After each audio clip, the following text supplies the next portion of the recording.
Yes, ప్రజాస్వామ్యం అంటే విచ్చలవిడి ప్రజాస్వామ్యాన్ని కోరుకునే వ్యక్తులం కాదండి మేము. ప్రజాస్వామ్యాన్ని ప్రజాస్వామ్యయుతంగా నిరసన తెలియజేయాలనుకున్నప్పుడు అనుమతి ఇవ్వటానికి మీరెవరు, ఇవ్వకపోవటానికి మీరెవరు? శాంతియుతంగా చేసుకునే హక్కు మాకు లేదా? మేము ఓట్లేస్తే గెలిచిన మీరు మాకు నీతులు చెప్తారా? మరి ఈ రోజున రోడ్డు మీద జరిగే వందలాది వేలాది రోడ్డు ప్రమాదాలకి మీరు బాధ్యత వహిస్తారా? మరి ఆ ప్రమాదాలకు ఎవరు బాధ్యులు? ఈ రోజున ఎంతమంది ఆడపిల్లలు, నిన్నటికి నిన్న ఒక గౌతమిని హత్య చేశారు. వీటన్నిటికి ఎవరు బాధ్యత వహిస్తారు?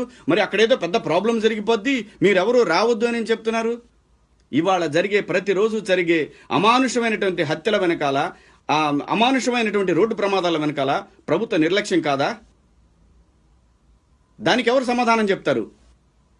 మీరు ఇప్పటివరకు రాష్ట్రానికి తెచ్చిన పెట్టుబడులన్నీ, ఈ సమ్మిట్ వల్ల ఒరిగేదేంటి? గత సమ్మిట్ వల్ల ఎంత ఒరిగింది? సమాధానం చెప్పండి ప్రజలకి. మీరు మన దగ్గరికి డబ్బు వచ్చేదాన్ని వదిలేసుకొని ఎవడో పెట్టేదాని గురించి ఆలోచిస్తా ఉన్నారు.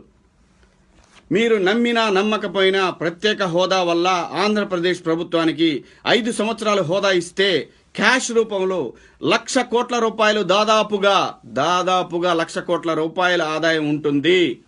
ఆ 1,00,000 కోట్లతోటి మీరు సింగపూర్ కట్టొచ్చు, శ్రీలంక కట్టొచ్చు, ఏదైనా కట్టొచ్చు. మీరు అనుకుంటారు కదా ఏ రోజు ఏది చూస్తే అది, అవన్నీ కట్టేయచ్చు. కానీ ఇది దుర్మార్గం సార్. నేను మీ మీద గౌరవం చాలా ఉంది, మీ మీద మా అందరికి కూడా. యువత మొత్తాన్ని మిమ్మల్ని గౌరవించారు కాబట్టి మీరు ఈ రోజు ఈ పదవిలో ఉండగలిగారు.